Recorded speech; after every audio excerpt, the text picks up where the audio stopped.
Hey guys, so we're back with another unboxing, this time from Big Bad Toy Store. Now, this is a figure type I don't buy often, and when I mean often, I don't buy them really ever. I'm not the biggest fan of Funko Pops at all, but you know, as a big fan of Boruto, I really don't have any other options. So it's either this or some goofy Bam Prestos that I'm not a big fan of, or the, I think, Bondi Spirits figures, but they're like $100 each. I'm not doing that. I'll wait till, you know, another anime comes back for 2 Blue Vortex or something, but this is a showcase of all their boxes in a line. And first off, we have Boruto from the time skip or the first episode. And I will say, even though I'm not the biggest fan of how the Funko figures look, I do really enjoy their overall box aesthetic for collectability. Now, I will not be keeping these in boxes. As you can see, I'm already tearing into them. These are for display for a Boruto shelf that I'm working on, and I'm not really interested in keeping things in their box. That's just not the type of collector I really am. I really like opening figures and displaying them completely. You know, I'm not an inbox collector. Some people are, some people aren't, and I just really enjoy having the figures out in the open.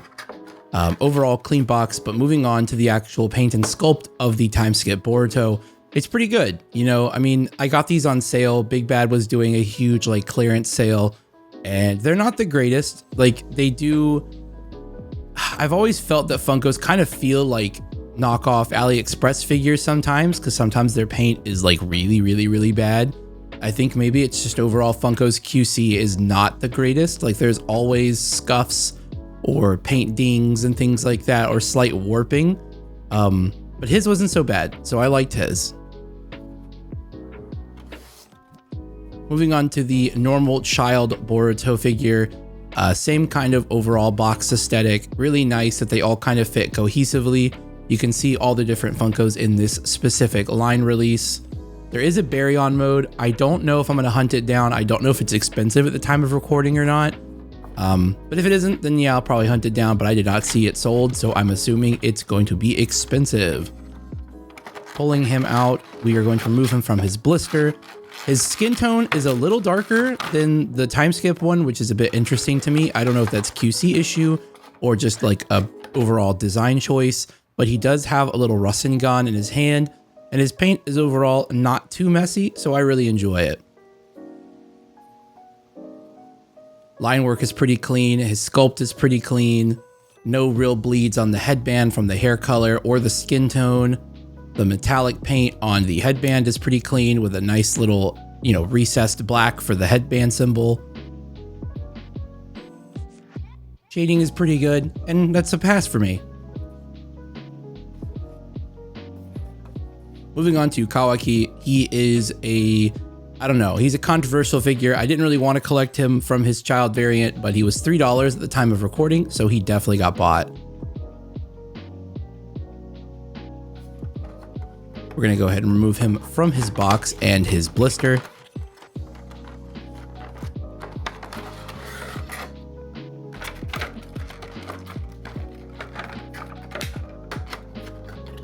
Gonna put that box back somewhere else. And looking at his overall paint and sculpt as well, you can see on his collar a little bit, there is some paint bleed or scratching, likely when he was put in the box from the factory.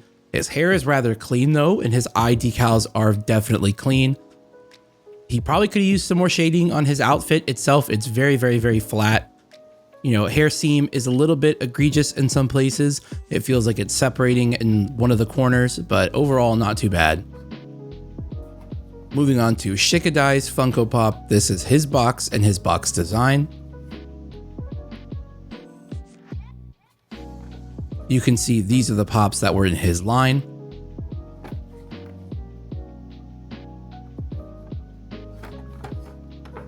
Now removing him from his box and then removing him from his blister.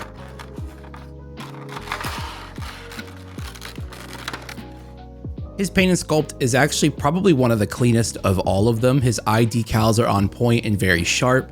His hair is very crisp. His earring is very nicely painted. His hand pose is really nice.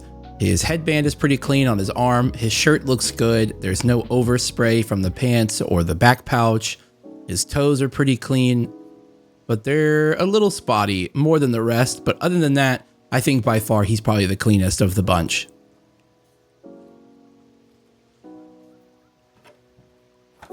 Moving on to Inojin, he is probably my most anticipated from this line. I don't know, something about his pose with his big ninja scroll and how he's standing with his paintbrush just looks really cool.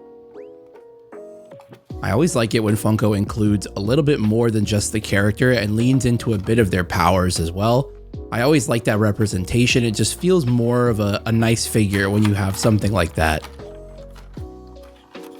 Removing him from his blister, you can see I'm getting lazier and lazier without removing the whole blister from the box and just shoving it back in.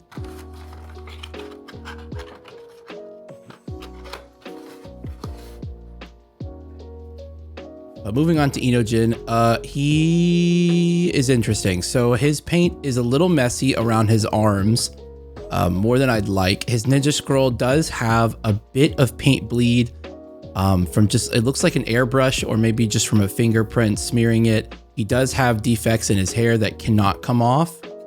The paint around his ponytail is also a little bit rough. Eye decals are nice, the earring is nice, but the headband also has some paint dripping.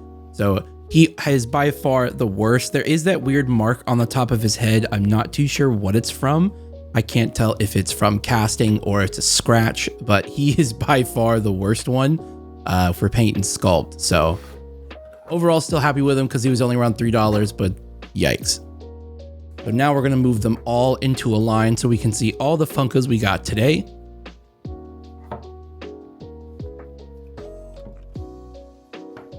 I'd have to say, in terms of paint and sculpt and happiness overall with the quality of the model, I would probably have to give it to the 2 Blue Vortex time skip version. That is by far, I think, the one that just got the most attention. Behind that would probably be Kawaki, then Shikadai, then Child Boruto, and then Inojin last. But, you know, overall, I'm pretty satisfied with them. You know, there's not really many options when it comes to Boruto figures at all. You really only have the older Bandai Spirits or Band Prestos or going the Funko Pop route, which is what I did. So even though they're not my favorite figure, they do look quite nice on the shelf. I do enjoy having them around and I don't regret picking them up. So if you can find them for pretty cheap, I'd say definitely do it. And this is probably the only way that you're going to get actual Boruto figures at all. You know, they have a Momoshiki one, they have the Baryon mode, they have a few other characters that you just don't see getting made into Band Prestos or any other type of figure. So if you're a Boruto fan, you kind of have to go this route if you want more than just Naruto and Child Boruto and maybe a Sasuke. So think about that when you're looking to collect Boruto. You know, there's not really many options. You know, waiting for the anime to come back for part 2. Maybe we'll see some more figures, but until then, see you next time.